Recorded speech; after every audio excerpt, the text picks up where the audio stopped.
ओम अज्ञानतिमिरान्धस्य ज्ञानाञ्जनशलाकया चक्षुरुन्मिलितं येन तस्मै श्रीगुरवे नमः।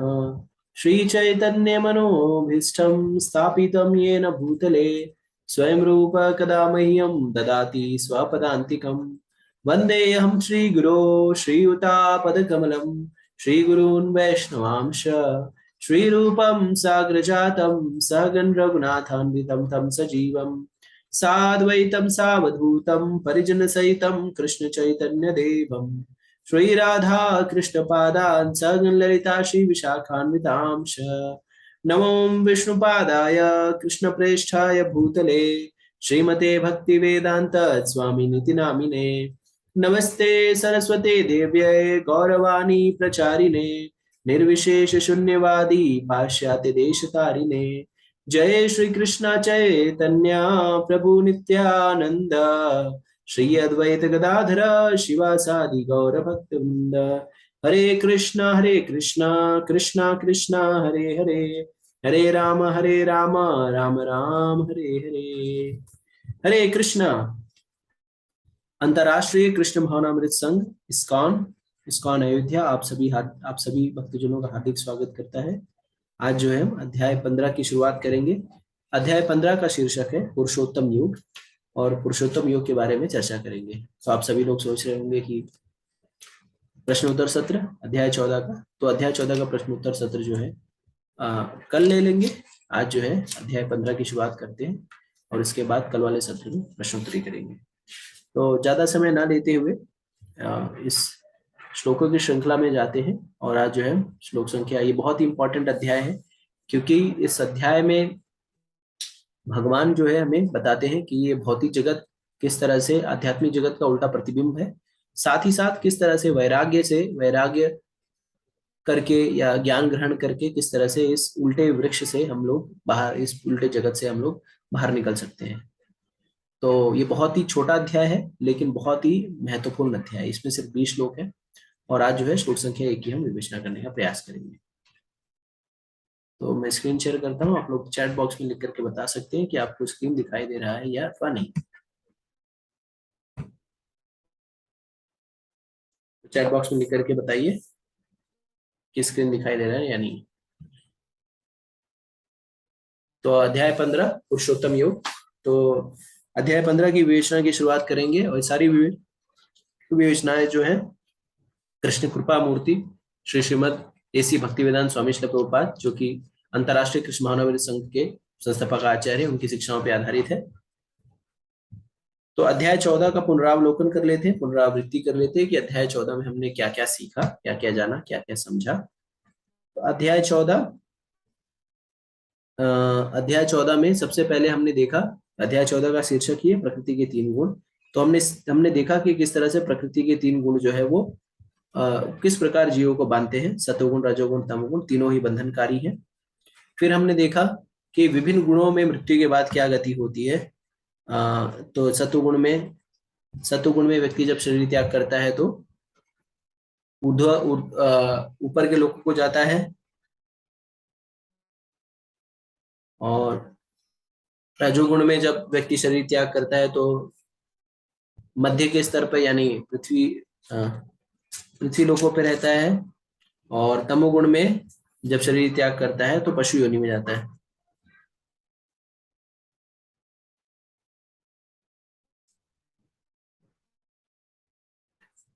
फिर इसके बाद हमने देखा गुणों के दीर्घकालिक, मध्यकालिक और तात्कालिक प्रभाव। गुणों से परे जाने की विधि के बारे में हमने देखा कि किस तरह से हम गुणातीत हो सकते हैं। और जब हम तीनों गुणों से परे हो जाएंगे तो गुणों के परे होने के बाद क्या होगा, दुख हमें नहीं सताएंगे। तो जो विभिन्न दुख है, आदि भौतिक, दैविक, आध्यात्मिक, जन्म मृत्यु जरा व्याधि, जो क्लेश और दुख है, ये सब हमें नहीं सताएंगे। फिर गुणातीत होने के लक्षण, जैसा कि हमने पहले भी बहुत विस्तार में चर्चा करी कि जब जैसे कि दूसरे अध्याय में भी भगवान ने इसके बारे में पूछा था कि गुणातीत व्यक्ति के क्या लक्षण होते हैं या स्थित प्रज्ञ व्यक्ति के क्या लक्षण होते हैं। तो उनके हमने देखा, और फिर हमने देखा कि किस तरह से तीनों गुणों को पार करने के लिए सबसे उपयोगी या सबसे प्रामाणिक जो तरीका है वो है भक्ति करना। तो हमने देखा माम च व्यभिचारेण भक्ति योगेन सेवते सा गुणा समति यातिन ब्रह्म भूयाय कल्पते। तो अगर कोई भक्ति करे अविचलित भाव से, प्रेमा भक्ति, भगवान की प्रेम से भक्ति करे, तो ऐसा व्यक्ति जो है तीनों गुणों को पार कर सकता है और भगवान के दिव्य पद को प्राप्त कर सकता है, या भगवान का जो धाम है दिव्य धाम को प्राप्त कर सकता है। लेकिन भक्ति जो है वो अविचलित भाव से होनी चाहिए। तो इस तरह से हम अब आगे बढ़ते हैं श्लोक संख्या अध्याय संख्या 15 में। तो अध्याय 15 को जो संक्षेप है वो इस तरह से है। तो पहला जो सेक्शन है श्लोक संख्या 1 से 6 तक। तो 1 से 6 में भौतिक से आध्यात्मिक जगत, वैराग्य से वैराग्य और शरणागति गति के द्वार के बारे में हम जानते हैं। फिर आत्मा का स्थानांतरण श्लोक संख्या 7 से 11। फिर 12 से 15 में संसार में कृष्ण को हमारे पालनहार के रूप में देखना। 16 से 18 में वेदों और वेदांतों का सारांश, और 19 से 20 में कृष्ण को जानना अर्थात सब कुछ जानना। ये इसके बारे में हम समझते हैं। अब आते हैं श्लोक संख्या 1 पे, जो कि आज हमारे चर्चा की विषय वस्तु है। तो अगर सार रूप में कहें तो पिछले अध्याय में भगवान कृष्ण ने कहा कि वे ब्रह्मन के आधार हैं, यानी सारे जगत के मूल आधार हैं, जिसमें कि ब्रह्मण भी आता है, यानी जो परम सत्य की जो अनुभूति है, ब्रह्म परमात्मा भगवान। तो ब्रह्म और परमात्मा जो है वो भगवान का ही, भगवान से उद्भूत है, भगवान ही उनका आधार स्थल है। जैसा और और उन्हीं वही भगवान ही सबके परमाश्रय है, जिसकी पुष्टि श्लोक संख्या 14 के 27वें आखिरी श्लोक में हुई थी। भगवान ने यह भी कहा कि भक्ति करने से भौतिक गुणों को पार किया जा सकता है और ब्रह्म अवस्था को प्राप्त किया जा सकता है। ब्रह्म अवस्था का अर्थ है आध्यात्मिक अवस्था को। तो इस अध्याय में भगवान क्या कह रहे हैं, तो पिछले के अध्यायों की समाप्ति पर अब इस अध्याय में भगवान कह रहे हैं कि भौतिक जगत से आसक्ति तोड़ने की प्रक्रिया का वर्णन कर रहे हैं। तो जब भगवान ने कहा कि तीनों गुणों से पार जाने के लिए भक्ति में लगना है, तो भक्ति में लगना मतलब कृष्ण के प्रति आसक्ति को बढ़ाना है। तो उस भगवान के प्रति आसक्ति को बढ़ाने की क्या विधि है, उस क्या प्रोसेस है, उसका वर्णन भगवान इस अध्याय में करते हैं। भगवान इस संसार की तुलना इस अध्याय में एक बरगद के वृक्ष से करते हैं और विरक्ति की तुलना इसको काटने वाली कुल्हाड़ी से करते हैं।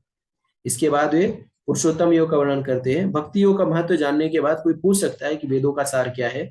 इसी अध्याय में समझाया गया है कि वेदाध्ययन का उद्देश्य कृष्ण को समझना है। तो अगर आप कोई भी प्रश्न पूछ सकता है कि वेद पढ़ने का क्या क्या क्या प्रयोजन है या वेद क्यों पढ़ना चाहिए, तो उसके बारे में इस अध्याय में बताया गया है। तो ये श्लोक जो है बहुत ही प्रैक्टिकल, बहुत ही व्यवहारिक श्लोक है और इसको प्रभुपाद जी के तात्पर्यों के छाव में इसको पढ़ने का हम प्रयास करेंगे, समझने का हम प्रयास करेंगे। तो श्लोक संख्या 1, श्री भगवान उवाच ऊर्ध्वमूलम् अधः शाखम् अश्वत्थं प्राहुरव्ययम् छंदांसि यस्य पर्णानि यतं वेद स वेदवित्।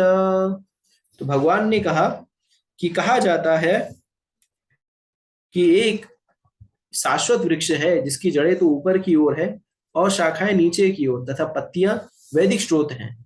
जो इस वृक्ष को जानता है वो वेदों का ज्ञाता है। तो यहाँ पर भगवान एक एलोगोरिकल या एक प्रैक्टिकल, एक व्यवहारिक उदाहरण देकर के अर्जुन को भौतिक और आध्यात्मिक जगत के अंतर को समझाने का प्रयास कर रहे हैं। तो जैसा कि हम कई बार चर्चा करते आए हैं कि भगवान भगवद गीता के ज्ञान में अर्जुन को सिर्फ थियरी नहीं बताते, सिर्फ टोटा रतन विद्या नहीं बताते, प्रैक्टिकल भी बताते हैं। जैसे फिजिक्स की क्लास होती है तो उसमें हमें थियरी भी होता है, प्रैक्टिकल भी होते हैं, हम लैब में जाकर के उसका टेस्ट करते हैं। तो भगवान जो है वो खाली थियरी ज्ञान नहीं बताते, व्यवहारिक ज्ञान भी बताते, व्यवहारिक रूप से भी अर्जुन को समझाते हैं। तो कोई भी कह सकता है कि एग्जाम्पल क्या है, तो अगर आप देखें तो हर जगह भगवान ने जैसे आत्मा के विषय में किस तरह से देहांतरण होता है, तो कपड़ों के जैसे देहांतरण होता है। अब यहाँ पे आध्यात्मिक जगत और भौतिक जगत का अंतर क्या है, तो एक अश्वत्थ वृक्ष के बारे में बता रहे हैं। तो यहाँ पर 3 चीजें इस श्लोक में, 3 मुख्य चीजें, मूलभूत चीजें बताई गई है। प्रतिबिंब, एक भौतिक जगत जो है प्रतिबिंब है आध्यात्मिक जगत का, इच्छा कि किस तरह से हम इच्छाओं में इस भौतिक जगत में फंसे हुए हैं, और तीसरा है वेदों को जानना। तो इन तीन मूलभूत चीजों को इस श्लोक में बताया गया है। तो एक मैं उदाहरण बताता हूं। तो जैसे एक बार क्या होता है, एक बार एक राज्य होता है, उसमें एक बहुत ही महान राजा होते हैं और राजा की जो है बहुत ही सुंदर पत्नी होती है। राजा जो है पत्नी से बहुत ही आसक्त होता है और पत्नी जो भी इच्छा करती है राजा उसको पूरा करने के लिए भरसक प्रयास करता है। तो एक बार राजा जो पत्नी है रानी जो है, राजा से इच्छा करती है कि उनके लिए एक बहुत ही अरब अरब देश से उनके लिए जो अफ्रीका के देश में जो वहां से जो बहुमूल्य हीरा मंगाया जाए और उसका एक हार बना करके किसे दिया जाए, वो रानी को दिया जाए, तब रानी खुश होगी। तो राजा क्या करते हैं, राजा जैसा कि रानी से बहुत प्रेम करते हैं तो अपने सिपाही को उसको बहुत सारा धन देते हैं और उसको अफ्रीका भेजते हैं वहां से हार ले आने के लिए, वो डायमंड ले आने के लिए। और ये बहुत दिनों की यात्रा करके वो अफ्रीका पहुंचता है, वहां से बहुत सारा धन दे करके उसके बदले में वो हीरा लेके आता है और रानी के लिए बहुत ही सुंदर हार बनाया जाता है। और रानी जो है उसको पहना करती है।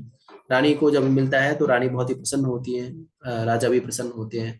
और फिर इस तरह से रानी की एक आदत रहती थी कि जब वो सोने जाती थी तो उस हार को अपने दराज में या खूंटी कह सकते हैं, खूंटी में टांग दिया करती थी। सोने के समय आदमी को इतना हैवी हार तो पहनेगा नहीं, तो खूंटी में टांग दिया करती थी। तो उन्हीं की एक दासी थी जो इस हार को देख करके उसके मन में थोड़ा सा काला आ गया था कि यार ये मैं इसको कैसे भी किसी भी तरह से उसको पाना चाहती थी। तो एक दिन जब रानी कहीं गई थी प्रवास में, तो उस दासी ने क्या किया, उस दासी ने उस हार को चोरी कर लिया, रानी के हार को, और घर पे लेके गई। तो जब घर पे लेके गई तो घर पे लेके गई तो जब अपने पति को उसने बताया कि मैंने जो है रानी का हार लेके आई हूँ, तो पति जो था वो बहुत ही सुलझा हुआ व्यक्ति था। उसने कहा कि यार तुम रानी का हार लेके आई हो और ये रानी राजा जो है बड़े बहुत ही दंड दे देगा हमें अगर इस तरह से पता चल गया कि कहीं ना कहीं ये जो है क्योंकि पता तो चलेगा ही, और क्योंकि ये हीरा चमकता भी है और किसी से पता चल गया तो हम लोग को प्राण गंवाने पड़ेंगे। तो या तो ऐसा करो, इसको वापस कर दो।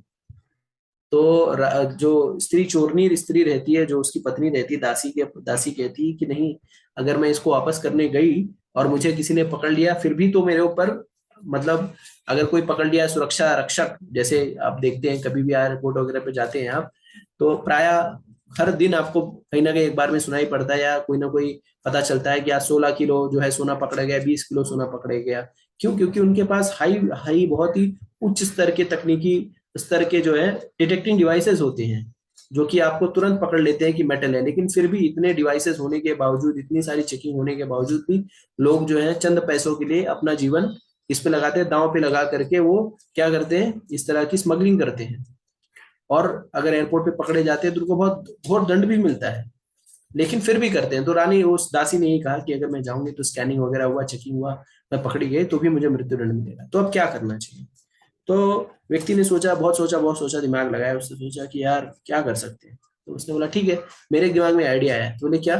तो बोले इसको ऐसा करते हैं कि कि ये इस हार को हम ले जाकर कहीं छुपा देते हैं और ऐसी जगह छुपाते हैं जिससे जिससे कि ये लोगों को दिख भी जाए और रानी को वापस भी मिल जाए और उनको ये भी ना पता चले कि किसने किसने इसको छुपाया है, चोरी किया है। तो उसने कहा कि मेरे को एक पता है, एक पेड़ है, बहुत घना घना वृक्ष है, और उस वृक्ष पे अगर मैं इसको छुपा दूं किसी तरीके से तो फिर किसी को नहीं पता चलेगा और कभी ना कभी हो सकता है रानी को मिल भी जाए। तो बोलते ठीक है। तो रात के अंधेरे में ये व्यक्ति जाता है और तालाब के बगल में एक वृक्ष होता है और वृक्ष के ऊपर चढ़ करके, बरगद के वृक्ष के ऊपर चढ़ता है और चढ़ चढ़ के एकदम ऊपर की टहनी पर ले जा करके इस इस हार को टांग देता है। सुबह होती है, रानी जब आती है तो देखती है उसका हार नहीं है। पूरे पूरे राज्य में हल्ला हो जाता है, रानी का हार चोरी हो गया, रानी का हार चोरी हुआ, रानी का हार चोरी हो गया। सब लोग ढूंढने लगते हैं कहाँ गया हार, कहाँ गया हार, कहाँ गया। चूंकि ये दासी का पति इसलिए छुपा रखे रहता है, तो वो कहता है कि वो जा करके बहुत ही मतलब 1-2 दिन हो जाता है तो वो जा करके इन लोगों को कहता है कि मैंने देखा है, वो हार जो है उस तालाब में दिख रहा है। एक तालाब है जो अपने शहर के मध्य में जो तालाब है, उस तालाब में वो हार दिख रहा है। और और सब लोग जाते हैं और सब सिपाही देखते हैं। तो एक एक करके सब कूदते हैं उसमें कि लाओ मैं हार निकाल दूं, क्यों राजा ने बोला था जो हार ला के देगा उसको बहुत पैसे मिलेंगे। तो सब कूदते हैं उसमें हार ढूंढने के लिए, हार तो दिखता है, कूदते हैं उसमें। वो बहुत गहराई तक, बहुत घंटों घंटों कूदते हैं, फिर भी नहीं मिलता। फिर इस तरह से ना पूरे हल्ला हो जाता है कि हार दिख रहा है लेकिन मिल नहीं रहा है, और सब लोग उसमें कूद कूद के हार निकालने का प्रयास कर रहे हैं। लेकिन हार किसी को मिल ही नहीं रहा है, दिखता तो है लेकिन मिलता नहीं है। और चूंकि क्या है, चूंकि ये दासी का पति जो है वो चालाक रहता है, तो फिर राजा कहते हैं कि जो भी इस पानी में से हार निकालेगा उसको वो क्या करेंगे, वो पुरस्कृत करेंगे, हार के जितना मूल्य जो है उसको देंगे। तो ये व्यक्ति जाता है और राजा की मौजूदगी में ही चढ़ करके उस क्या कहते हैं उस बरगद के पेड़ पे जाता है और वहां से हार उतार करके दे देता है। तो प्रश्न ये उठता है कि बाकी लोग विफल क्यों हो रहे थे। तो बाकी लोग विफल इसलिए हो रहे थे क्योंकि हार कहाँ पे ढूंढ रहे थे, पानी में ढूंढ रहे थे। और पानी में एक्चुअली क्या था, पानी में एक्चुअली था प्रतिबिंब। किसका प्रतिबिंब, हार का प्रतिबिंब। बल्कि हार वास्तविकता में था कहाँ पे, पेड़ पे था। तो जब अगर प्रतिबिंब को आप खोज रहे हो कूद कूद कर कितनी गहराई गहराई में चले जाओ, वो कभी आपको मिल ही नहीं सकता। क्यों, क्योंकि वो सिर्फ प्रतिबिंब है। वास्तविक हार कहाँ पे है, वास्तविक हार पेड़ पे है। तो उसी तरह से जिस तरह से इस कहानी से हमें ये समझना चाहिए कि जो वास्तविक, जैसे ये भौतिक जगत जो है वो क्या है, आध्यात्मिक जगत का विकृत प्रतिबिंब है।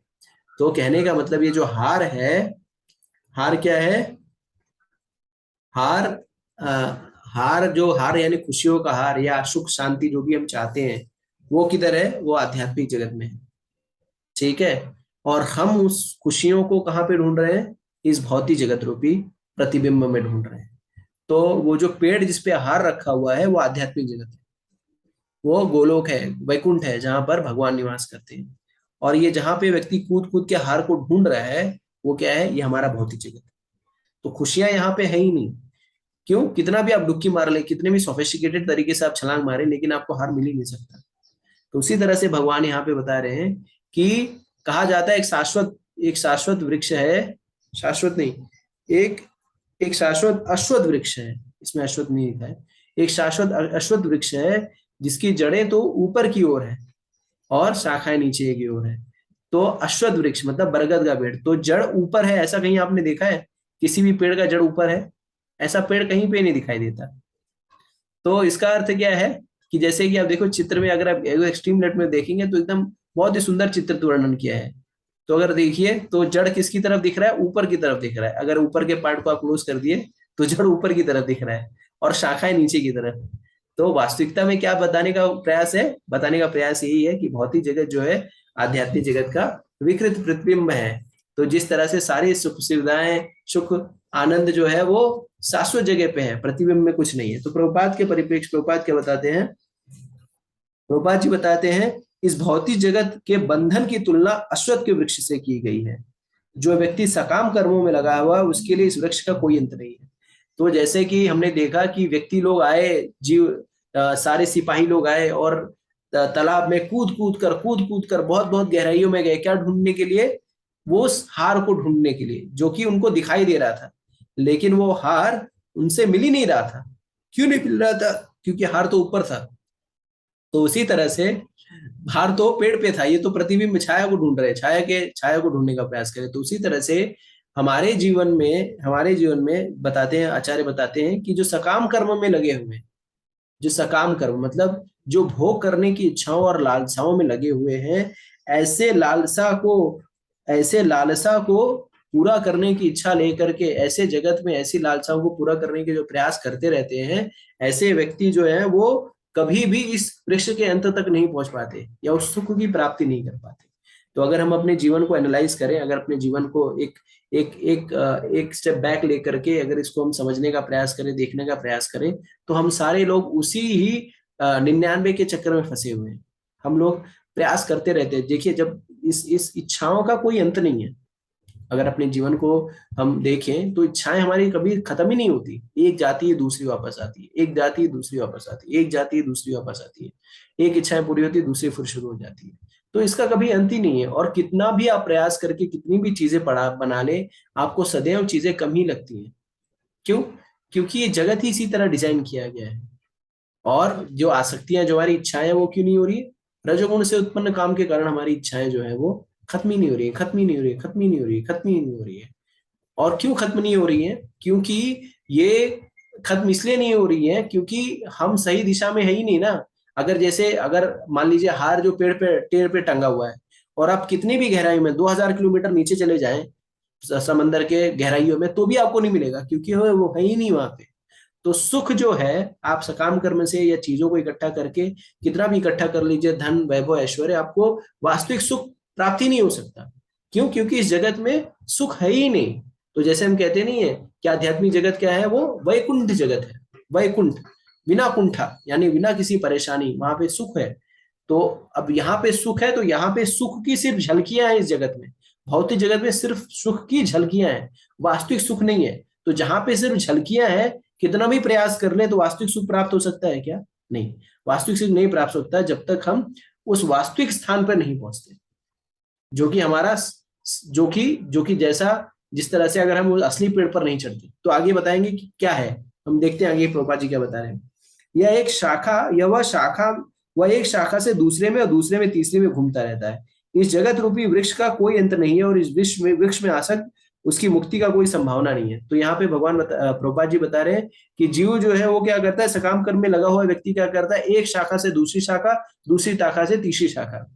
तो ये एक शाखा से दूसरी शाखा, तीसरी, चौथी शाखा, इधर उधर से कूदता रहता है। मतलब एक इच्छाएं पूरी होती है, दूसरे पे जाता है, दूसरे से तीसरे, तीसरे पे चौथे, और इस तरह से क्या करता है, अलग अलग इच्छाओं को पूरा करने में लगा रहता है। और जैसा कि यहाँ पे लिख रहे हैं कि इस वृक्ष, और वो क्या करता है, इन इच्छाओं को पूरी करने के कारण इस वृक्ष में आसक्त हो जाता है, और इस कारण से उसकी मुक्ति की कोई संभावना नहीं होती है। तो बंदर जो है, जैसे मंकी होते हैं, तो रजोगुण का अगर जो सबसे सही उदाहरण है वो है बंदर, और सकाम कर्मी जो है वो बंदर के ही समान है। तो रजोगुण का अर्थ होता है एक्टिव होना, हाइपर एक्टिव होना, लेकिन उस हाइपर एक्टिवनेस का कोई रिजल्ट नहीं होता। जैसे बंदर यहां से वहां, वहां से यहाँ कूदता रहता है, लेकिन उसका कुछ रिजल्ट आता है क्या? नहीं, कुछ रिजल्ट नहीं आता। वो खाली श्रम ही केवलम है, खाली श्रम है, कोरा श्रम है, कोई उसका निरर्थक रहता है। अब देखिए, बंदर जाएगा छत पे, जाएगा पड़ पड़ पड़ पीटेगा, इधर से लटकेगा, उधर से लटकेगा, कुछ नहीं, उसका कुछ काम, कुछ प्रयोजन निकल रहा है क्या? कुछ नहीं निकल रहा है। तो जैसा कि हम, तो बंदर का ये स्वभाव ही होता है। तो जैसा कि रामायण में एक बहुत ही सुंदर वर्णन आता है, तो जब भगवान रामचंद्र जी लंका पर विजय प्राप्त करके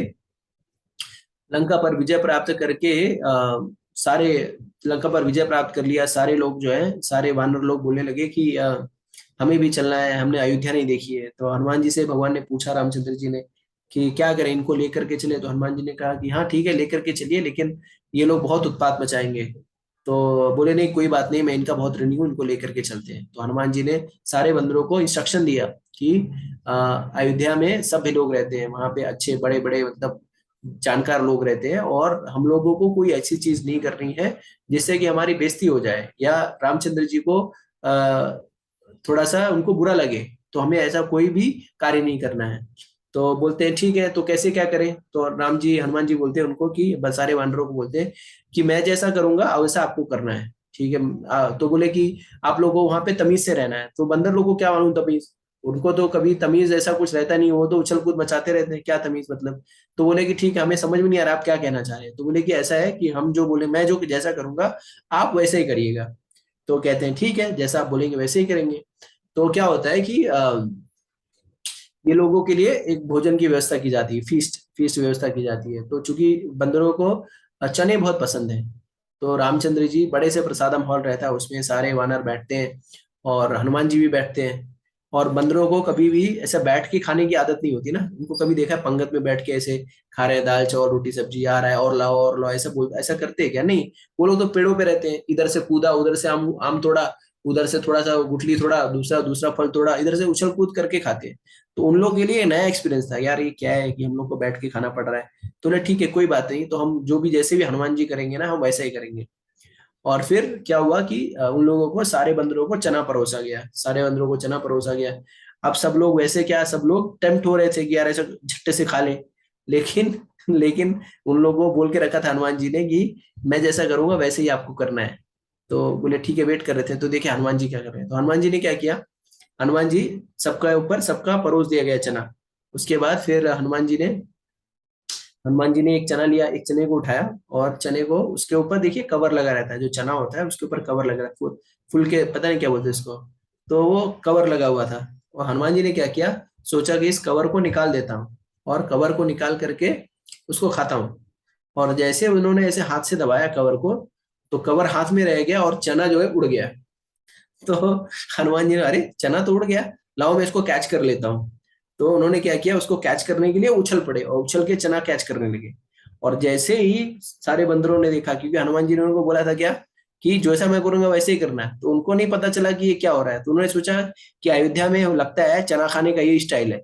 तो सारे लोग क्या किया, चना लेके उड़ा उड़ा के ऐसे कूद कूद के खाने लगे, और फिर कोलाहल मच गया। फिर भगवान रामचंद्र जी चूंकि होस्ट है, तो ये होस्ट का कर्तव्य होता है कि वो आकर के देखें कि उनके जो भी अतिथि हैं वो उनको सही भरपेट चीजें मिल रही हैं कि नहीं है, वो सब कुछ। रामचंद्र जी आए तो देखिए यहाँ पे सारे बंदर तो पूरे प्रसाद हॉल में उछल उछल के चने उड़ा उड़ा के खा रहे हैं।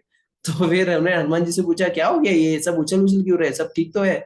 तो उन्होंने फिर हनुमान जी ने उनको बताया कि ऐसे ऐसे घटना हो गई है। तो हनुमान जी भगवान जो है बहुत ही आनंद की उन्होंने अनुभूति की। तो कहने का मतलब है कि ये बंदरों की तरह अगर हम यहाँ वहां उछल कूद करेंगे तो उसका कोई अर्थ नहीं, निरर्थक है।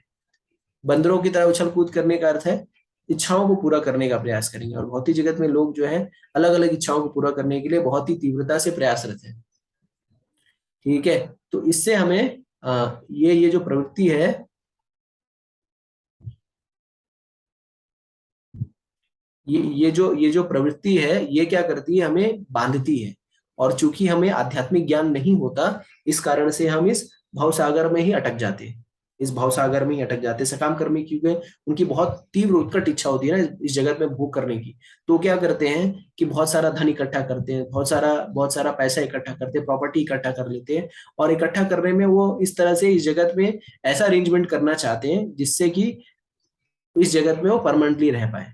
लेकिन जैसा कि हम सभी जानते हैं, इस जगत में कोई भी व्यक्ति परमानेंट नहीं रह सकता, क्योंकि ये जगत ही इस तरह से डिजाइन किया गया। ये जगत क्या है, भगवान क्या कहते हैं, ये जगत क्या है, दुखालयम अशाश्वतम, यानी दुखों से भरा हुआ है, लेकिन क्या है, टेम्परोरी है। यहाँ पे कोई भी परमानेंट नहीं रह सकता। माया जो है सबको लात मार करके भगा देगी, हम जिस किसी भी स्थिति में हो, हम कहीं भी रहे, किसी भी स्थिति में रहे, सब चीज का एक समय सीमा होता है। उठता है व्यक्ति, एकदम पीक पे पहुंचता है और धीरे धीरे उसकी ढलान आ जाती है। तो आप सोचे जैसे कि कई बार हमारे पुराने जो शुरुआत के जो प्रधानमंत्री थे वो सोचा करते थे कि मैं अगर नहीं रहूंगा देश में तो मेरा देश कैसे चलेगा, मेरा रहना बहुत ही आवश्यक है। तो एक बार उनसे पूछा गया, एक बार उनसे कहा, उनसे किसी ने कहा कि उन्होंने कहा कि देखिए भारत में भारत के जो सेना के लोग हैं उन लोगों को इतना इतना अनुभव नहीं है सेना का कमान संभालने के लिए। तो ऐसा करते हैं ना कि अंग्रेज जो सेनापति हैं उनको ही यहाँ पे कुछ कुछ काल के लिए उनको सेनापति बना देते हैं। तो जो उस समय जो सेना के कमांडर थे वो कहते हैं प्रधानमंत्री जी को, बोलते हैं कि जी बिल्कुल सही कह रहे हैं, क्योंकि हमारे देश के लोगों को किसी को प्रधानमंत्री बनने का कोई एक्सपीरियंस नहीं है। तो ऐसा करते हैं कि हम लोग जो है वो ब्रिटेन से प्रधानमंत्री मंगा लेते हैं। तो कहने का मतलब ये है कि कई बार लोग इस तरह से इतने आसक्त हो जाते हैं, उनको लगता है कि उनके बगैर चीजें नहीं हो पाएंगी। और भौतिक जगत के लोगों का यही लक्षण होता है कि उनको लगता है कि उनके बगैर कुछ भी नहीं हो पाएगा। क्यों? क्योंकि वो लोग पूरी तरह से इस आसक्ति में फंसे रहते हैं। रूपा जी लिख रहे हैं वैदिक स्रोत जो आत्मोन्नति के लिए है वे सब इसी वृक्ष के पत्ते हैं। इस वृक्ष की जड़ें ऊपर की ओर बढ़ती हैं क्योंकि इस ब्रह्मांड के सर्वोच्च लोक से प्रारंभ होती है जहां पर ब्रह्मा स्थित है। यदि कोई इस मोह रूपी अविनाशी वृक्ष को समझ लेता है तो इससे बाहर निकल सकता है। तो अब ये उल्टा क्यों है? क्योंकि इसकी शुरुआत कहाँ से होती है? ब्रह्मलोक से होती है। तो इसकी जड़ें कहाँ से है? ब्रह्मलोक, क्योंकि ब्रह्मलोक से ही इस सृष्टि की रचना होती है। तो अगर प्रभुपाद जी बता रहे हैं कि कोई ये समझ जाए कि ये जगत जो है वो क्या है, ये अविनाशी वृक्ष को समझ लेता, मोह रूपी, तो ये क्या है, ये किस चीज का घोतक है? ये हमारे मोह का घोतक है। तो हम सारे लोग जो है मोह में ग्रस्त हैं। तो हमें मुक्ति तब तक नहीं मिल सकती जब तक हम इस टेम्पररी वृक्ष में मोह से आकृष्ट हैं। ठीक है, हम जितना भी अटैचमेंट, जितनी हमारी आसक्ति होगी उतना ही हमारे लिए डिफिकल्ट है, दुर्लभ है इस वृक्ष से, इस जगत से बाहर निकलना। ठीक है, तो जो जितना ही आसक्त है इस चीजों में वो उतना ही उसका डिफिकल्टी, जितना ही कठिन है इस इस जगत के बाहर निकलना। प्रभुपाद जी लिख रहे हैं बाहर निकलने की इस विधि को जानना आवश्यक है।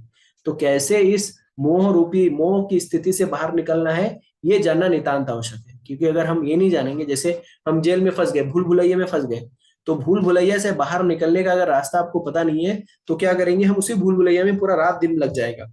लेकिन देखिए भूल भुलैया में भी अगर आप कभी गए हो तो वहां पे एक व्यक्ति हरदम रहता है जो कि उस भूल भुलैया का कर्मचारी रहता है। तो अगर आप उनको हेल्प बोलेंगे, मुझे हेल्प कर दीजिए बाहर निकलने के लिए, तो वो तरह तरह से फट फट फट करके आपको बाहर निकाल देता है।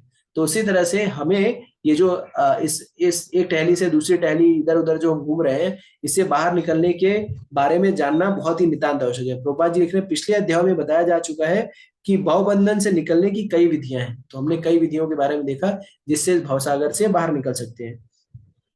इस 13वें अध्याय तक यह देख चुके हैं कि भगवत भक्ति ही सर्वोत्कृष्ट विधि है। तो इस भवसागर से निकलने के लिए सबसे सर्वोत्कृष्ट विधि कौन है? भगवान की भक्ति करना। और जैसा कि हमने पिछले अध्याय में भी देखा कि प्रकृति के तीनों गुणों से बाहर निकलने के लिए भगवान किसकी संस्तुति करते हैं? भक्ति करने की संस्तुति करते हैं। भगवान कहते हैं ना कि माम यो अभिचारेण भक्ति योगेन सेवते स गुणा संप्रीयाति ब्रह्म भूयाय कल्पते। तो हमें अगर प्रकृति के तीनों गुणों से बाहर निकलना है, भगवान के दिव्य स्वरूप को प्राप्त करना है, तो क्या करना होगा? भगवान की भक्ति करनी होगी। तो भक्ति मार्ग जो है एक विधि है जिससे हम इस भवसागर से पार कर सकते हैं। और प्रभुपाद जी लिख रहे हैं कि भक्ति का मूल सिद्धांत भौतिक कार्यों से विरक्ति तथा भगवान की दिव्य सेवा से अनुरक्ति। तो भक्ति का अर्थ क्या है? तो अगर किसी आपको कहा जाए कि भक्ति की डेफिनेशन क्या है, तो भक्ति का डेफिनेशन है कि भौतिक चीजों से विरक्ति और कृष्ण की दिव्य सेवा से अनुरक्ति। तो भौतिक सेवा क्या है? भौतिक क्या है? कोई भी चीज। आप पूछ सकते हैं कि प्रभु जी ये बताइए भौतिक विषय वस्तु क्या है? तो कोई भी विषय वस्तु जिससे कृष्ण का कोई संबंध नहीं है, वो चीजें जो है भौतिक है। जैसा कि हमने पिछले अध्याय में प्रकृति के तीनों गुणों में देखा कि वो सारी विषय वस्तु जिसका कृष्ण से कोई लेना देना नहीं है, वो क्या करता है? हमें बंधन में बांधता है। क्यों? क्योंकि वो कर्मफल जनरेट करता है। अगर आप सत्वगुण में कार्य करते हैं तो पुण्य मिलेगा, रजोगुण में कार्य करते हैं पुण्य और पाप मिलेगा, और तमोगुण में कार्य करते हैं तो पाप मिलेगा। तो ये तीनों ही चीजें जो है बंधनकारी है। लेकिन अगर जो भी हमारे कार्य हैं, जो भी हम कार्य करते हैं, अगर हम उसे कृष्ण से जोड़ दें तो क्या होगा? ये जो कार्य होगा वो आध्यात्मिक हो जाएगा, प्रकृति के तीनों गुणों के परे हो जाएगा। तो प्रकृति के तीनों गुणों के परे होने का अर्थ क्या है? वो कृष्ण युक्त हो जाएगा। तो कृष्ण युक्त होना हमें क्या करेगा?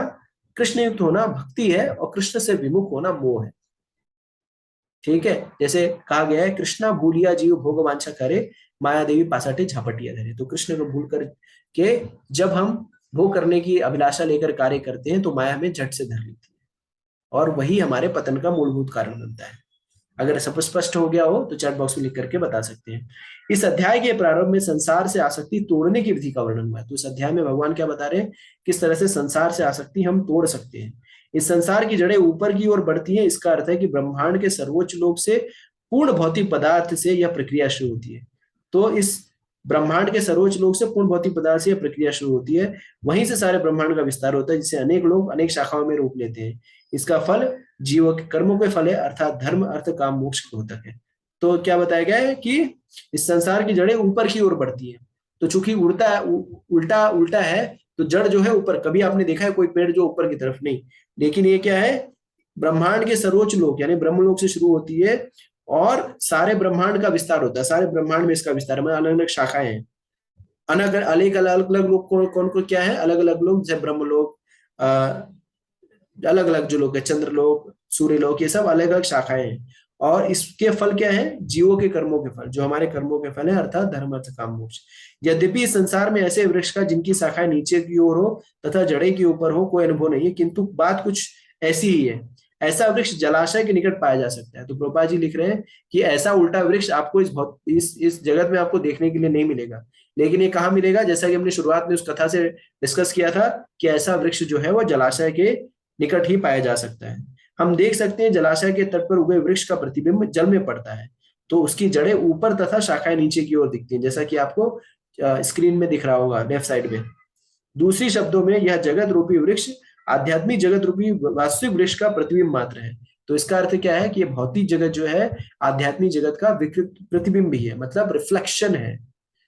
ठीक है, तो जो चीजें भौतिक जगत आध्यात्मिक जगत में है वही चीजें भौतिक जगत में ही है। लेकिन क्या है अंतर? कि वहां पे वो एकदम साफ सुथरे रूप में है, यहाँ पर विकृत रूप में है। तो जैसे ये प्रेम प्रेम भौतिक जगत में भी है, आध्यात्मिक जगत में भी है।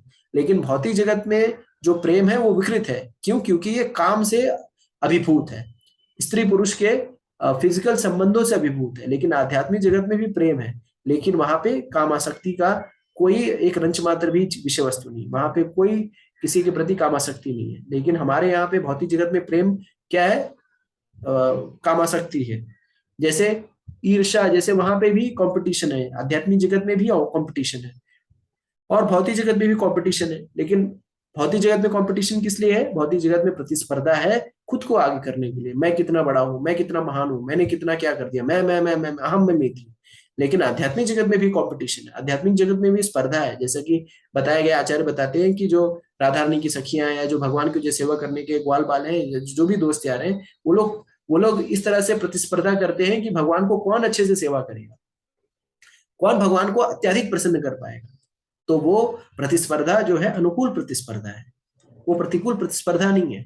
तो प्रतिस्पर्धा ये होनी चाहिए कि मैं कितना भगवान को प्रसन्न कर पाऊंगा। जैसा कि हम देखते हैं हनुमान जी के उदाहरण से, तो एक बार क्या होता है, जब जब रामचंद्र जी एक बार हनुमान जी जब अयोध्या में होते हैं, तो एक बार वो माता सीता के जानकी जी के महल में जाते हैं। तो वहां पे देखते हैं जानकी जी जो है वो जानकी जी बैठी रहती है और उनके मस्तक पे जो है लाल सिंदूर लगा हुआ रहता है।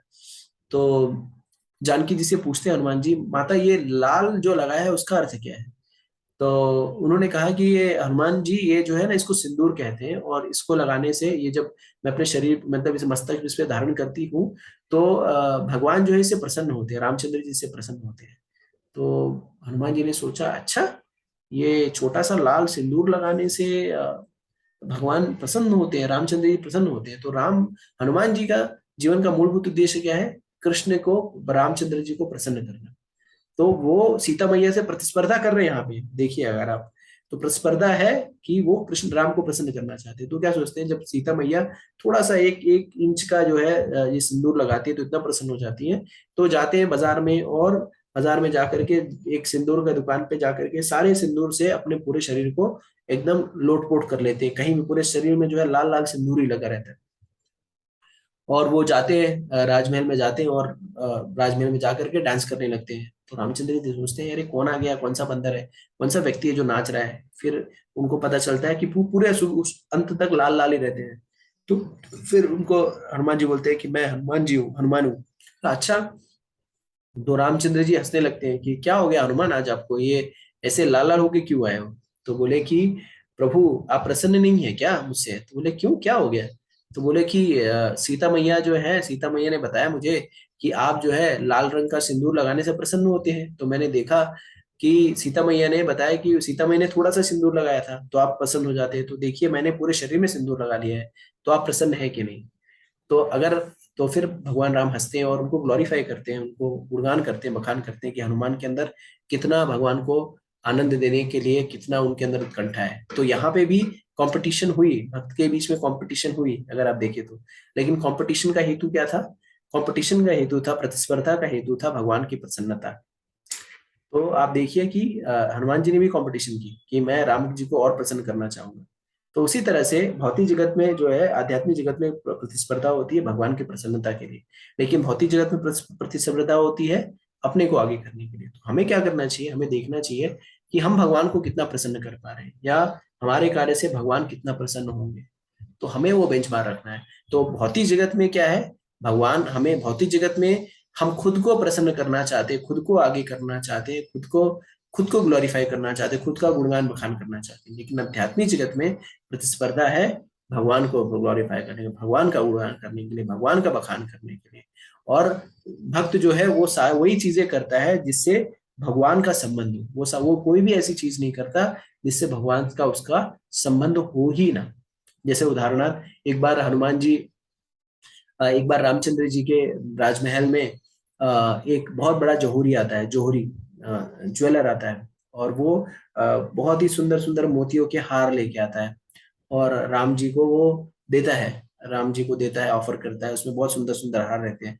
और फिर वो देखता है, भगवान रामचंद्र जी देखते हैं और फिर उसे हनुमान जी को थमा देते हैं कि हनुमान जी ये ले लो। और हनुमान जी क्या करते हैं, उसको ले करके मोती को देखते हैं और उसको दांत से तोड़ करके फेंक देते हैं, हार को एक एक मोती ऐसे निकालते हैं, देखते हैं, तोड़ के फेंक देते हैं। और ये जौहरी जो है वो देखता रहता है कि ये चल क्या रहा है, इतना कॉस्टली हार, इतना कॉस्टली मोती, और ये बंदर को भगवान ने दे दिया, और बंदर क्या है, उसको तोड़ तोड़ के फेंक रहा है, इसको समझ में नहीं आ रहा है क्या कर रहा है। तो वो एक फेंकते, दो फेंकते, चार फेंकते, 10 फेंकते, 15 फेंकते, तो उसको रहा नहीं जाता, बोलते अरे हनुमान जी क्या कर रहे हो आप, आपको मालूम नहीं है क्या फेंक रहे हो आप? ये जो है, ये बहुत ही महंगा है, ये बहुत ही बहुमूल्य रत्नों से बना हुआ है, और ये जो रत्न है यहाँ पे मिलते नहीं है, ये कहाँ से तो रत्न आए हैं और उसके लिए मैं भगवान को ऑफर किया, और आप इतने बहुमूल्य रत्न को आप इसको फेंक रहे हैं, आपको इसका वैल्यू नहीं पता है। तो बोले हाँ, मुझे पता है वैल्यू। तो बोले क्यों फेंक रहे हो फिर आप? तो हनुमान जी कहते हैं कि मैं इसमें राम नहीं देख पा रहा हूँ, इसमें कहीं भी राम नहीं है, इस कारण से मैं देख रहा हूँ इसके राम नहीं है, तो इसके लिए फेंक दे रहा हूँ, क्योंकि जिस चीज में राम नहीं है उससे मेरा लेना देना क्या है, उससे मेरा कोई सरोकार नहीं है। तो ये जौहरी जो है चिढ़ जाता है, बोलता है अच्छा, तुम ये आप अच्छा आप ऐसा कह रहे हो कि जिस चीज में राम नहीं होगा तो आप उस चीज का क्या लेना देना है? तो बोलते हैं कि क्या आपके हृदय में भी राम है क्या? तो दिखा सकते हैं क्या? तो बोले हाँ, मेरे हृदय में अभी भी राम है। और फिर वो क्या करते हैं, अपना सीना फाड़ के दिखाते हैं, क्योंकि उनके हृदय में भी जो राम और सीता की जो है छवि रहती है। तो पॉइंट ये है कि भगवान के भक्त जो है उन चीजों से कोई सरोकार नहीं होता कि जिससे भगवान का कोई संबंध नहीं है। तो भगवान से जब हम संबंधित कार्य करते हैं तो वो कार्य हमें मुक्ति की ओर ले जाते हैं, विरक्ति की ओर ले जाते हैं, और भगवान से पृथक होकर कार्य करते हैं तो हम इस भौतिक जगत की टहनियों में घूम रहे होते हैं। और आध्यात्मिक जगत और भौतिक जगत में यही अंतर है कि आध्यात्मिक जगत में सबके हृदय में कौन है, भगवान निवास कर रहे हैं, लेकिन भौतिक जगत में सबके हृदय में काम आसक्ति और स्वयं का अहंकार निवास कर रहा है। और यही अंतर है भौतिक और आध्यात्मिक जगत में। कंपटीशन वहां पे भी है, कंपटीशन यहाँ पे भी है, लेकिन आध्यात्मिक जगत में जो प्रतिस्पर्धा है वो कृष्ण को प्रसन्न करने के लिए, लेकिन भौतिक जगत में जो प्रतिस्पर्धा है वो स्वयं को आगे करने के लिए। प्रभुपाद जी लिख रहे हैं कि दूसरी शब्दों में यह जगत रूपी वृक्ष आध्यात्मिक जगत रूपी वास्तविक वृक्ष का प्रतिबिंब मात्र है। इस आध्यात्मिक जगत का प्रतिबिंब हमारी इच्छाओं में स्थित है। तो ये प्रतिबिंब कहाँ है? हमारी इच्छाओं में स्थित है। जिस प्रकार वृक्ष का प्रतिबिंब जल में रहता है, इच्छा इस प्रतिबिंबित भौतिक प्रकाश के वस्तुओं के स्थित होने के कारण है। जो व्यक्ति इस भौतिक जगत से बाहर निकलना चाहता है उसे वैश्लेषिक अध्ययन के माध्यम से इस वृक्ष को भली भांति जान लेना चाहिए, फिर वो इस वृक्ष को अपने संबंध विच्छेद कर सकता है। तो ये इच्छाएं क्या है? ये इच्छा जो है, ये इच्छाओं के कारण क्या है, इस प्रतिबिंब हमारी इच्छाओं में स्थित है। तो ये आध्यात्मिक हमारी इच्छाओं के कारण, तो इच्छाओं के कारण हम लोग क्या है, इस भौतिक जगत में बद्ध हैं। तो भौतिक जगत में बंधे होने का मूलभूत कारण क्या है? हमारी इच्छाएं हैं। तो अगर हमें इस इच्छाओं के बाहर निकलना होगा तो हमें क्या करना पड़ेगा? इस भौतिक जगत का वैश्लेषिक अध्ययन करना पड़ेगा। तो व्यक्ति जो है इस वृक्ष से, इस भौतिक वृक्ष से, इस इच्छाओं के वृक्ष से बाहर क्यों नहीं निकल पा रहा है? क्योंकि उसके पास इस वृक्ष को पढ़ने का कोई संसाधन ही नहीं है। क्यों? क्योंकि व्यक्ति भौतिक जगत में जो व्यक्ति है वो प्रायः भौतिक विज्ञान के पीछे कार्य कर रहा है, भौतिक विषय वस्तु के बारे में अध्ययन करता है। और अगर आप देखें तो सारा अध्ययन कर लेने के बाद, सारी डिग्री हासिल करने के बाद, फिर भी जो है मन में कहीं ना कहीं एक खालीपन सा रहता है। सारा धन इकट्ठा कर लेने के बाद, सारा ऐश्वर्य इकट्ठा करने के बाद फिर भी खालीपन रहता है। क्यों? क्योंकि भौतिक भौतिक विषय वस्तु से कभी भी आनंद की अनुभूति हो ही नहीं सकती, क्योंकि हम भौतिक नहीं है। हम बाय डिफॉल्ट क्या है? हम बाय डिफॉल्ट आध्यात्मिक है। आत्मा हमारा स्वरूप जो है, आत्मा हम आध्यात्मिक है, लेकिन इस भौतिक शरीर में आने के कारण हम अपने आप को बंधा हुआ महसूस कर रहे हैं। तो हम तभी तभी सही आनंद की अनुभूति कर पाएंगे जब हम इस भौतिक भौतिक कलमश से परे हो पाएंगे। तो जैसे कि आप देखते हैं कि एक पिंजरा जो बंद, एक एक पंछी जो पिंजरे में बंद है, उसके लिए आनंद क्या है? उसको सोने का पिंजरे में डाल दिया जाए और उसको रोज तोते को अगर मिर्ची खाने दी जाए या सेब खाने दिया जाए तो उसके लिए वो आनंद नहीं है। उसके लिए आनंद है स्वच्छंद से घूमना, जब वो अपने दूसरे पंछियों के साथ, दूसरे तोतों के साथ रहेगा। उसी तरह से हम जो जीवात्मा है, जैसे कौवा जो है कौवे के साथ घूमता है, तो हम जो जीवात्मा है जब अपने आध्यात्मिक स्तर पे पहुंच जाएंगे तभी हम आनंद की अनुभूति कर सकते हैं। गलत जगह पे हम आनंद ढूंढेंगे तो सदैव परेशान ही रहेंगे। आगे बढ़ते हैं। प्रभुपाद लिख रहे हैं, यह वृक्ष वास्तविक वृक्ष का प्रतिबिंब होने के कारण वास्तविक प्रतिरूप है, यानी उसकी नकल है। आध्यात्मिक जगत में सब कुछ है। बद्ध ब्रह्म को निर्विशेषवादी इस भौतिक वृक्ष का मूल मानते हैं, और सांख्य दर्शन के अनुसार इस मूल से पहले प्रकृति पुरुष और तब 3 गुण निकलते हैं, और फिर 5 स्थूल तत्व, फिर 10 इंद्रिया मन इत्यादि। इस प्रकार वे सारे संसार के 24 तत्वों में विभाजित करते हैं।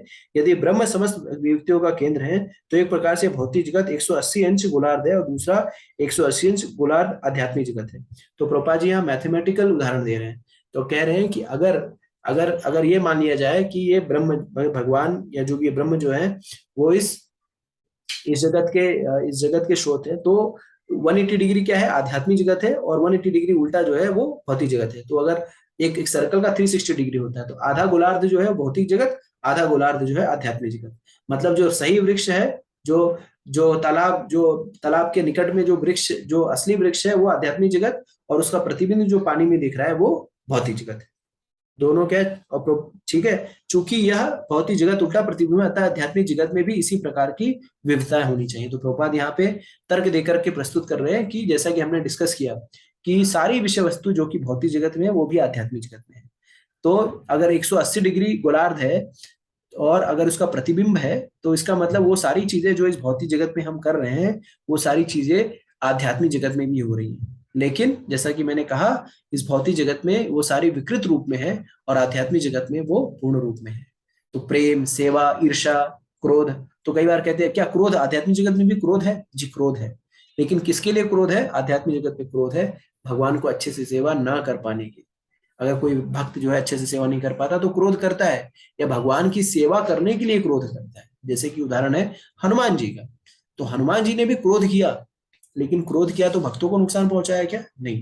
तो हनुमान जी ने क्रोध किया, लंका जब एक ही छलांग में लंका में पहुंच गए, तो उसके बाद उन्होंने क्या किया? उनको गुस्सा आया। उनको ये लगा कि अगर सीता मैया एक बार बोल दे तो सारे राक्षसों को मार खत्म कर दूं। और फिर बोले नहीं, उन्होंने धैर्य से काम लिया। रावण उनको पकड़ के लेके गया, रावण रावण रावण के जो मेघनाथ उनको पकड़ के लेके गया, और फिर उन्होंने क्रोध दिखाया। क्या क्रोध किया? उन्होंने सारी लंका को जला करके भस्म कर दिया। लेकिन भक्तों को नुकसान पहुंचाया क्या? पूरी लंका जल गई लेकिन विभीषण बचे रह गए। तो भगवान के भक्त क्रोध दिखाते हैं वहां पे जहां पे भगवान को कोई उल्टा सीधा कह रहा है। भगवान के प्रति कोई एक्चुअली कोई कुछ नहीं कर सकता भगवान का। लेकिन भगवान की सेवा में अगर कुछ त्रुटि आ रही है, अवरोध आ रहा है, तो उसको सुधारने के लिए भगवान का भक्त गुस्सा करता है। लेकिन हम किसके लिए गुस्सा करते हैं? हम इसलिए गुस्सा करते हैं क्योंकि हमारी इच्छाएं पूरी नहीं होती। जैसा कि दूसरे अध्याय में भगवान कहते हैं ना, ध्याये तो विषयान पुंसा संगस्ते उपजायते संगत संजायते कामा कामा क्रोधो विजायते। तो हमारा काम, जब हमारी इच्छाओं के द्वारा उत्पन्न काम जब पूरा नहीं होता तो हमें क्रोध आता है। तो इसी तरह से और भी सारी विविधताएं जो इस भौतिक जगत में देखते हैं वो सारी आध्यात्मिक जगत में उपस्थित हैं। तो ऐसा नहीं है कि आध्यात्मिक जगत में जो भौतिक जगत में चीजें दिख रही हैं, ऐसा कहीं नहीं है। यहाँ पे जो हो रहा है सेम टू सेम आध्यात्मिक जगत में भी हो रहा है, लेकिन वहां पे बहुत ही प्योरिटी के स्तर पर है, यहाँ पे बहुत ही मिलावट के स्तर पर है। समझ में आ रहा है? स्पष्ट है? तो चैट बॉक्स में लिख करके बता सकते हैं। रूपा लिख रहे हैं प्रकृति परमेश्वर की बहिरंगा शक्ति है और पुरुष साक्षात परमेश्वर है। इसकी व्याख्या भगवत गीता में हो चुकी है। चूंकि अभिव्यक्ति भौतिक अथवा क्षणिक है, प्रतिबिंब भी क्षणिक होता है क्योंकि कभी वह दिखता है कभी नहीं दिखता, परंतु यह स्रोत जहां से यह प्रतिबिंब प्रतिबिंबित होता है शाश्वत है। तो प्रतिबिंब जो दिखेगा, हो सकता है कभी दिखे भी, क्योंकि कभी कभी छांव है तो नहीं दिखता, लेकिन आध्यात्मिक जगत जो है वो सदैव उपस्थित रहता है। जो जैसे हम कहते हैं नहीं, भगवान ने कहा ये भौतिक जगत क्या है? भौतिक जगत दुखालय मां शाश्वतम है। अशाश्वतम का अर्थ है ये टेम्पोररी है, लेकिन आध्यात्मिक जगत जो है परमानेंट है। भगवान कहते हैं ना, यद गत्वा न निवर्तन्ते तद धामम परमम मां। तो भगवान का जो धाम है नित्य शाश्वत धाम है, और ये धाम जो है वो टेम्पररी है। तो जो तो हमें क्या एस्पायर करना चाहिए? हम सारे लोग नौकरी खोजने जाते हैं या कार्य करने जाते हैं तो हम संविदा पे नौकरी नहीं करना चाहते, हम सारे लोग अस्थायी नौकरी करना चाहते हैं। तो उसी तरह से यहाँ पे जो भौतिक सुख हम प्राप्त करने का प्रयास कर रहे हैं, इसका जो अस्थायी सोल्यूशन क्या है? आध्यात्मिक जगत में जाकर के वहां पे स्थायी सुख प्राप्त करें, क्योंकि इस भौतिक जगत जो है वो द्वंद्वों से भरा पड़ा है। जैसे हम कहते नहीं है, भगवान कहते हैं मस्पर्शस्तु कौन्तेय शीतोष्ण सुख दुःखदा अग्माप्यायनो अनित्य स्तम तितिक्ष्व भारता। तो ये जो है ये इसमें सुख और दुख सर्दी और गर्मी की तरह है और आएंगे जाएंगे, लेकिन आध्यात्मिक जगत में सर्दी गर्मी नहीं है, वहां पे एक ही मौसम है, सुख सुख सुख सुख सुख। उसके बाद प्रभुपाद जी लिखते हैं वास्तविक वृक्ष के भौतिक प्रतिबिंब के विच्छेदन करना होता है। जब कोई कहता है कि उसने अमुक व्यक्ति वेद जानता है तो इसे समझा जाता है कि जगत की आसक्ति से विच्छेद करना चाहता है। तो अब ये भौतिक आसक्ति से प्रभुपाद लिख रहे हैं कि इस भौतिक आसक्ति से हमें क्या करना है? विच्छेदन करना है, इससे बाहर निकलना है। तो भौतिक आसक्ति से बाहर निकलने का मार्ग कौन बताता है? भौतिक आसक्ति से बाहर निकलने का मार्ग वेद और शास्त्र बताते हैं। तो प्रभुपाद जी बता रहे हैं, तो अगर कोई कहे कि वो वेदों को जिसने पढ़ रखा है, तो इससे हमें क्या समझना चाहिए? इससे हमें ये समझना चाहिए कि वो व्यक्ति जो है ये जान चुका है किस तरह से इस भौतिक आसक्ति या भौतिक या जो ये विकृत प्रतिबिंब है या विकृत जो जगह है या अशाश्वत जगह है, इस अशाश्वत जगह से निकल करके किस तरह से शाश्वत जगह में जाया जा सके। तो ये हमें मान लेना चाहिए। लेकिन क्या वास्तविकता में सही है क्या? जैसे वर्तमान समय में बहुत सारे लोग अपने आप को लिखते हैं वेदांती हो, मैंने ये पाठ कर लिया, ये वेद पढ़ लिया, वो वेद पढ़ लिया, लेकिन उनको पूछिए कि भगवान कौन है, या उनको पूछिए कि किस भक्ति कैसे की जा सकती है, भवसागर से पार कैसे हुआ जा सकता है। ये वेदांती लोग, कई बार ये लोग जो हैं, ये जो बड़े बड़े शास्त्र पढ़ लेते हैं वो भी माया के जाल में ही जकड़े हुए रहते हैं। वो भी मुक्त नहीं हो पाते। क्यों क्यों नहीं मुक्त हो पाते? क्योंकि उन्हें वेदांत के सार को सही तरीके से नहीं समझा है। तो अगर कोई व्यक्ति वेदांत के सार को सही चीजों से समझ जाए तो उसको कभी कोई भौतिक आसक्ति सताएगी ही नहीं। और इसी अध्याय में भगवान जो है वेद और वेदांत के सार को ही बताते हैं। 15-15 में कहते हैं, सर्वस्य चाहम हृदि सन्निविष्टो मत्सृज्ञानम अपोहनम च वेदे से सर्वे रामेर्वेदियो वेदांत कृत वेदेव चाहम। तो सारे वेदों और शास्त्रों को पढ़ने के बाद क्या समझ में आना चाहिए कि मैं ही कृष्ण जो है वो पूर्ण पुरुषोत्तम भगवान है। भगवान लिख रहे हैं, जो व्यक्ति वेदों के कर्मकांड द्वारा आकृष्ट होता है वह इस वृक्ष के सुंदर हरी पत्तियों से आकृष्ट होता है। तो वेदों में बहुत तरह तरह के कर्मकांड बताए गए हैं कि ये व्रत कर लो तो आपको ये फल प्राप्त हो जाएगा, अगर पार्वती की पूजा कर लो तो आपको सुंदर पत्नी मिल जाएगी, शिव जी की पूजा कर लोगे तो बहुत सुंदर पति मिलेगा, या गणेश जी की पूजा करोगे तो विघ्न विनाश हो जाएगा, काली जी की पूजा करोगे तो शक्ति मिल जाएगा, इत्यादि इत्यादि। तो बहुत ही अलंकृत भाषा, अलंकृत भाषा में अलग अलग सुंदर पत्तियां, हरी पत्तियां हैं। तो कई बार लोग क्या है, पत्तियों में फंस जाते हैं। पूरा पेड़ अगर आपको कहा जाए पूरा पेड़ ले लो, जैसे जो बोलते हैं ना, जब गधा, जैसे गधा होता है, गधा, गधे को गधा क्यों कहते हैं मालूम है? गधे को गधा इसलिए कहते हैं कि गधा जो है गधा होता है। तो क्यों गधा होता है? तो गधा इसलिए गधा होता है क्योंकि गधा क्या करता है, गधा बोझा उठाता है। और गधा किसके पास होता है? धोबी के पास होता है, या किसी भट्टे वाले के पास होता है। तो ये धोबी क्या करता है, धोबी उसके ऊपर कुंटल भर जो है कपड़े लाद देता है, और उसको मारते पीटते उसको ढोता ढोता गधा जाता है, कहाँ पे जाता है, मान लीजिए नदी के तीर पे जाता है, वहां पे धोबी कपड़े को धोता है, फिर उसके ऊपर गधे के ऊपर लाद करके फिर वो गंतव्य पे लेके आता है। अब इस सब में देखा जाए तो उसमें कोई पैंट शर्ट क्या गधे की है क्या? एक भी पैंट शर्ट गधे का होता है क्या कि पैंट है गधे की, या शर्ट है, या उसका कोई टाई है, टोपा है, या कोट पैंट है, या धोती कुर्ता है? उसका कुछ भी नहीं होता। और फिर भी उसे वो गधा भुजा ढोता है, किस किस लालच में? अंतोदगत उसको क्या मिलता है? उसको मिलती है घास, जो कि बेवकूफ गधे को घास कहीं पे भी मिल सकती है, उसको जरूरत नहीं इतना बोझा ढोने की। और वो बेवकूफी से उस घास के चक्कर में अपना जो है इतना मेहनत करता रहता है। तो उसी तरह से शास्त्रों में भी बताया गया है, इसी भौतिक जगत में भी लोग क्या करते हैं, लोग परमानेंट सोल्यूशन नहीं जानते। लोग जो है वेदों के अलंकृत भाषा में फंस करके भोग विलास में छोटी छोटी सिद्धियां प्राप्त करने में, थोड़ा थोड़ा खुशियां प्राप्त करने में, या सोचते हैं यहाँ पे मेरे को थोड़ा आनंद भोगने के चक्कर में वो नित्य शाश्वत धाम, या नित्य जो उनका नित्य हमारा जो धाम है उसके प्रति वो पूरी तरह से विरक्त रहते हैं, उसके प्रति अज्ञान रहते हैं। लोग जो है बहुत सारा पुण्य क्यों करते हैं? वो लोग जानबूझकर बहुत सारा पुण्य करते हैं। क्यों? क्योंकि सोचते हैं मैं ज्यादा पुण्य करूंगा तो इस भौतिक जगत में मैं बहुत सुखपूर्वक रह सकता हूँ। लेकिन हम सभी जानते हैं कि इस जगत में हम कभी भी पूरी तरह से सुखपूर्वक नहीं रह सकते। क्यों? ये भौतिक जगत जो है इसमें कोई ना कोई क्लेश या प्रॉब्लम हमें सताती रहेगी, आदि भौतिक, दैविक, आध्यात्मिक। ये क्लेश ना किसी को एक समय पे सताती ही रहेगी। तो चूंकि ये जगत ही प्रॉब्लम से भरा पड़ा है, तो यहाँ पे कितना भी आप एडजस्टमेंट कर लीजिए, आप पूरी तरह से कभी भी सुखी की अनुभूति नहीं कर सकते। तो यहाँ पे अगर आपको सिद्धि प्राप्त भी हो जाए, अगर मान लीजिए आपको किसी का मन जानने की सिद्धि प्राप्त हो जाए, या छोटे से छोटा अनुमा लगमा प्राप्ति, ये सारी सिद्धियां प्राप्त हो जाए, तो भी उसका कुछ लाभ है नहीं। क्यों? क्योंकि जब एक बार आप शरीर त्याग करेंगे तो ये सारी सिद्धियां जो है धरी की धरी रह जाएंगी। तो अगर इस भौतिक जगत में फल पाना, यश पाना, कीर्ति पाना, ये सब पत्तियों के समान है, जो इस पत्ती के चक्कर में या छोटे छोटे पत्तियों के चक्कर में फंस जाए। प्रभुपाद लिख रहे हैं, वह वेदों के वास्तविक उद्देश्य को नहीं जानता। वेदों का उद्देश्य भगवान को स्वयं प्रकट किया है, वह यह है कि प्रतिबिंबित वृक्ष को काटकर आध्यात्मिक जगत में वास्तविक वृक्ष को प्राप्त करो। तो वेदों का सार यह है कि किस तरह से भौतिक आसक्ति को त्याग करके, भौतिक भौतिक आसक्ति को काट करके, भौतिक इच्छाओं को दमन करके हम क्या करें, आध्यात्मिकता की ओर अग्रसर, कृष्ण की प्रसन्नता के लिए कार्य करें, भक्ति के लिए कार्य करें। अगर मान लीजिए वर्लपूल में आप फंस गए हो, या अगर आप किसी गोल चक्कर में फंस गए हो, तो बुद्धिमानी किसमें होगी? उसी गोल चक्कर में कहीं शांति से बैठने में बुद्धिमानी है, या बुद्धिमानी इसमें है कि कैसा मैं जतन करूं कि इस जो चक्कर जो लगातार गोल गोल घूम रहा है उस चक्कर से ही बाहर निकल जाए। तो जो इस गोल चक्कर में, जो गोल चक्कर में फंसे रहना चाहते हैं, उस गोल चक्कर में अगर उनको अच्छा सा एक सीट मिल गया तो सोचते हैं नहीं नहीं मैं तो एकदम सेफ एंड साउंड हूँ। तो बेवकूफ है, क्योंकि वो घूमता ही रहेगा, उसका कोई अंत नहीं। सेफ कौन है? जो उस गोल चक्कर से निकल करके साइड में खड़ा हो जाए। तो इस भौतिक जगत में हम सारे लोग जो भोग विलास, आसक्ति और इच्छाओं को प्राप्त करने के लिए, तरह तरह के गोल्स को प्राप्त करने के लिए प्रयासरत हैं। हम लोग इस भवसागर के गोल चक्कर में तरह तरह की पत्तियां, ये मिल जाए, पीएचडी ले लूं, या इंजीनियरिंग की डिग्री प्राप्त कर लूं, ये डिग्री प्राप्त कर ले, बीटेक कर लूं, एमटेक कर लूं, ये कर लूं, वो डिग्री, ऐसा छोटा बड़ा घर ले लूं, बड़ी गाड़ी ले लूं, ये करने में, चीजें इकट्ठा करने में हम अपना जो है समय, कीमती समय जाया करते रहते हैं। और जो जीवन का मूलभूत उद्देश्य है उसके प्रति हम लोग आंख मूंद करके बैठे रहते हैं। हम सोचते हैं कि ये व्यवस्था हो जाएगी तो मैं जो है सुरक्षित हूँ, या घर में फायर अलार्म लग जाएगा, सीसीटीवी कैमरा लग जाएगा, या ग्रिल डोर, लोहे का ग्रिल लग जाएगा तो मैं सुरक्षित हो जाऊं, यहाँ पे सेफ एंड साउंड हूँ। नहीं, आप लोगों को लिख करके दे रहा हूँ, शास्त्रों की वाणी है कि ये जगत जो है वो पद पद पे विपदा है, पदम पदम यत विपदम न तेषाम।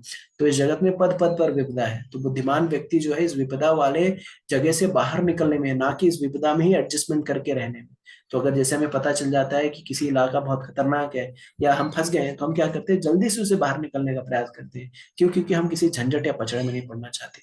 तो शास्त्र जो है चिक चिक करके चिल्ला रहे हैं, चका जोर जोर से चिल्ला रहे हैं कि ये भौतिक जगत में जो सकाम इच्छाएं हैं, या भौतिक जगत जो है आध्यात्मिक जगत का विकृत प्रतिबिंब है, और इसमें कभी सुख की अनुभूति नहीं हो सकती। कितना भी प्रयास कर लीजिए, सारे प्रयास जो विफलता में ही खत्म होंगे। और हमें हमें प्रयास करना चाहिए कि किस इससे बाहर निकले। तो हम इसके बारे में ज्यादा ध्यान नहीं देते। हम सोचते हैं कि नहीं, ये तो सिर्फ कहने की बातें हैं, ऐसा रियलिटी में कुछ नहीं होता, वास्तविकता में ऐसा नहीं है।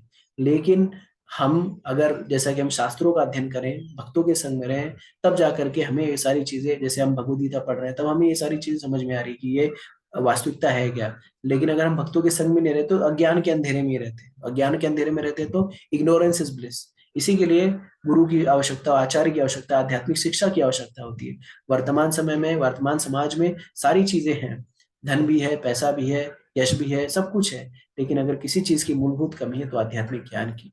और आध्यात्मिक ज्ञान की कमी होने के कारण जीव जो है वो इसी भोग विलास की प्रवृत्ति में लगा है, तरह तरह के अरेंजमेंट करने में लगा है, किस तरह से वो इसी जगत में ऐसे अरेंजमेंट कर ले जिससे वो सुखपूर्वक परमानेंट रह सके। लेकिन जैसा कि हम सभी जानते हैं, श्लोक में भी बताया गया है कि इस जगत में कोई भी चीज परमानेंट नहीं है। इस जगत में, क्योंकि ये जगत जो है वो उल्टा जगत है। जो रियल परमानेंट जगह जो है वो भगवान का नित्य शाश्वत धाम है, वो लोग वैकुंठ, वैकुंठ जगत है, जो कि भगवान का शाश्वत धाम है, जहाँ पे ना जन्म है, ना मृत्यु है, ना जरा है, ना व्याधि है। जैसे एक कवि ने कहा, आ लेके चलो तुझे ऐसे गगन के तले, जहाँ गम भी ना हो, आंसू भी ना हो, बस प्यार ही प्यार पले। तो ये जो बस प्यार ही प्यार पलने वाला, जहाँ गम भी नहीं हो, आंसू भी नहीं है, ये भौतिक जगत नहीं है, वो आध्यात्मिक जगत है।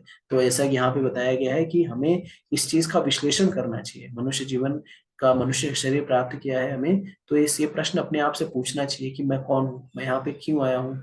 मैं जीवन में दुख नहीं चाहता फिर भी मुझे दुख मिल रहा है। मैं कष्ट नहीं चाहता फिर भी मुझे कष्ट मिल रहा है। मैं जो चीजें नहीं चाहता मेरे पर फोर्स की जा रही है, तो इससे कैसे बाहर निकले। तो ये प्रश्न पूछना ही हमारे जीवन का जो सबसे पहला प्रश्न होना चाहिए, ये प्रश्न। लेकिन हम ये प्रश्न पूछते नहीं है, और संसार के मोह चक्र में फंसे रहते हैं। और इसी प्रश्न, यही प्रश्न जो हम पूछते हैं कि मैं कौन हूँ, मेरा उद्देश्य क्या है, भगवान से मेरा संबंध क्या है, और मुझे कहाँ से है वो कहाँ जाना है, इसी को अध्यात्म ब्रह्म जिज्ञासा कहते हैं। और वो तभी, ये जिज्ञासा भी तभी आएगी जब हम साधुओं के संग में जाएंगे, भक्तों के संग में जाएंगे। और फिर जब भक्तों के शास्त्रों का अध्ययन करेंगे, तब जाकर के ये जिज्ञासा आएगी। तो इसी, यही जिज्ञासा जो है हमारी मुक्ति का कारण बनता है। यही जिज्ञासा जो हमें इस भवसागर से पार लेके जाता है। और जैसा कि हमने पहले भी चर्चा कर चुके हैं, अगर प्रकृति के तीनों गुणों से पार जाने के लिए, इस भवसागर से पार जाने के लिए जो एकमात्र तरीका है, वो है भगवान के पवित्र नामों का जप। हरे कृष्णा कृष्णा कृष्णा हरे हरे, हरे राम राम राम हरे हरे। तो आप सभी से अनुरोध है कि कम से कम प्रयास करें कि, ये मनुष्य जीवन बहुत ही दुर्लभ है। तो आसक्ति तुरंत तो नहीं चले जाएगी, लेकिन हाँ, भक्ति करने से धीरे धीरे, श्रवण करने से धीरे धीरे, अध्ययन करने से धीरे धीरे जो है आसक्ति, जब हम ज्ञान हासिल करेंगे तभी आसक्ति जो है वो कम होती जाएगी। जैसे हम छोटे थे तो हम कंचों से आकृष्ट होते थे, छोटी छोटी चीजों पे लड़ा करते थे। लेकिन जैसे ज्ञान का अवरोध हुआ, ज्ञान जब बढ़ा, हमारा ज्ञान में हमारी वृद्धि हुई, तो उन छोटी छोटी चीजें हमारे लिए नगण्य हो गई, उनको छोड़ दिए। जब बच्चे से मैं बता रहा था कि बचपन में कंचों के लिए लड़ाई करते थे, लेकिन जैसे हमारा ज्ञान का वर्धन हुआ, हम समझ गए कंचों का कोई मूल्य नहीं, कंचों के लिए झगड़ा छोड़ दिए। फिर किसी और बैट बल्ले के लिए झगड़ा करने लगते थे, मेरी बैटिंग, उसकी बैटिंग, इसकी बैटिंग, उसके लिए झगड़ा करना है। फिर थोड़ा सा ज्ञान बढ़ा हमारा, तो उसको भी छोड़ दिया, ये ट्रिवियल है, इसका कोई अर्थ नहीं। तो उसी तरह से हमें ज्ञान के उस तरफ ही आना है जब हमें पूरा ये समझ में आ जाए कि इस भौतिक जगत से मेरा कुछ लेना देना नहीं है। इस भौतिक जगत का कोई भोग करने की मेरे को आकांक्षा, इच्छा नहीं है। भौतिक जगत मेरे लिए है ही नहीं। इस भौतिक जगत का सारा कुछ, सारा धन, सारा वैभव, सारा ऐश्वर्य, सब कुछ जो है कृष्ण का है, भगवान का है। और मुझे सिर्फ भगवान की सेवा में यूज करना है, भगवान के लिए यूज करना है, क्योंकि भगवान ही इसके वास्तविक मालिक है। तो जब वो स्टेज आ जाए, तब जान लीजिए कि हमें सही ज्ञान प्राप्त हो गया। अगर ये स्टेज नहीं आ रहा है, तो अभी तुरंत ही नहीं स्टेज आएगा, हमें प्रयास करना होगा। तो प्रयास करने के लिए भी हमें क्या करना होगा, हमें निरंतरता बनाए रखनी होगी, निरंतरता से कार्य करना होगा। तो निरंतरता से उस स्टेज को पाने के लिए, उस व्यक्ति को प्राप्त करने के लिए हमें किसके प्रति आसक्ति बढ़ानी पड़ेगी, कृष्ण के प्रति आसक्ति बढ़ानी पड़ेगी।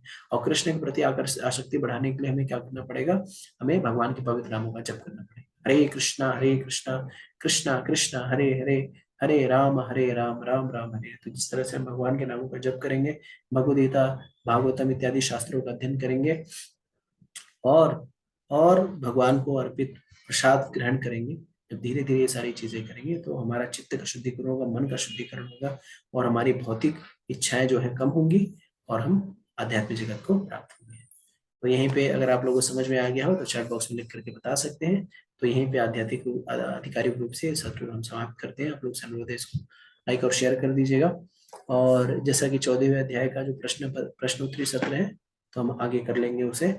और तो ऐसा है, तो फिर अभी सत्र को यहीं पे समाप्त करते हैं और प्रश्न पत्री सत्र हम कर लेंगे। तो यहीं पे सत्र को समाप्त करते हैं। भगवद गीता यथारूप की जय, जगत गुरु श्रील प्रभुपाद की जय, श्री गुरुदेव की जय। ओम तत्सत। हरे कृष्णा कृष्णा कृष्णा हरे हरे, हरे राम राम राम हरे हरे। जय गुरुदेव, जय श्री प्रभुपाद। हरे कृष्णा। सभी को दंड प्रणाम। हरे कृष्णा।